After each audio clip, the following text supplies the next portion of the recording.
the 12th solar plane of Lord Mikaal, Archangel Michael, the Klusian solar plane, lapis lazuli ray and silver, FACNIC ray of power and rulership, master of the 12th universe for God, Archangel Michael, Lord Mikaal, the whole armor of God. Ephesians 6, verses 10 through 18, the King James Version of the Holy Bible. Finally, my brethren, be strong in the Lord, and in the power of his might. Put on the whole armor of God, that ye may be able to stand against the wiles of the devil. For we wrestle not against flesh and blood, but against principalities, against powers, against the rulers of the darkness of this world, against spiritual wickedness in high places. Wherefore, take unto you the whole armor of God, that ye may be able to withstand in the evil day, and having done all, to stand. Stand therefore, having your loins girt about with truth, and having on the breastplate of righteousness, and your feet shod with the preparation of the gospel of peace, above all, taking the shield of faith, wherewith ye shall be able to quench all the fiery darts of the wicked, and take the helmet of salvation, and the sword of the Spirit, which is the word of God, praying always with all prayer and supplication in the Spirit, and watching thereunto with all perseverance and supplication for all saints. I propose, in a few short words today, to describe to you the 12th Klusian solar plane, my own.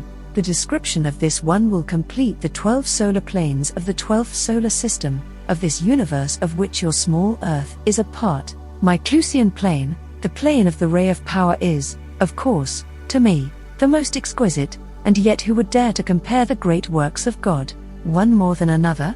It is that I have such a love for my God, that I do hold sway for God, and thus do look upon the Klusian solar plane as a man who loves his home.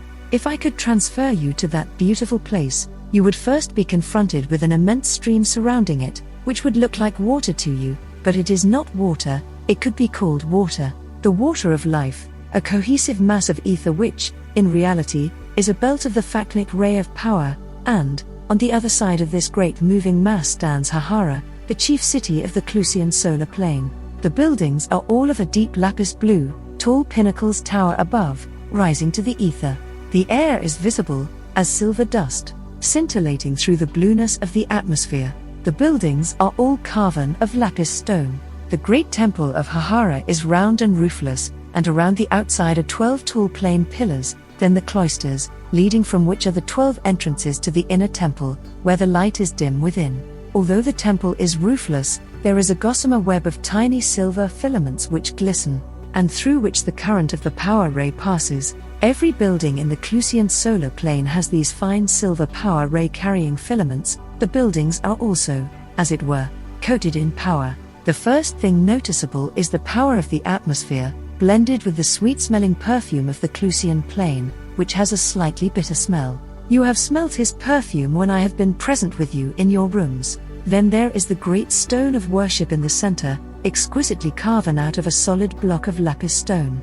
Upon it rests the huge bowl, also of lapis, which contains the burning incense, and around the inside temple walls are great jars of lapis containing golden lilies, huge blossoms with exquisite perfume. The thoroughfares of the Klusian plane are banked on each side with masses of these golden lilies. The great organ is deep in tone. The androgynous beings who inhabit the 12th solar plane all wear silver garments, designed as a cloak and bordered with a deep blue braiding.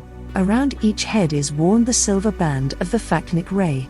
The immense stature of these beings is unusually great. When I tell you that no child is less than 5 feet in height, this will give you some idea of the stature of the grown-ups. The inhabitants live in a place which acts as a forcing house of power. That is the reason for their great height. The work that goes on unceasingly is largely one which might be termed of an engineering character. It is impossible to give the meaning in earth terms. There are no laboratories in this plane as there are on the others, but great powerhouses, central stations for sending out the great FACNIC ray of power for God. It is dangerous work and must be thoroughly understood before manipulation can be entrusted to anyone. Great care must be used, down to the minutest detail.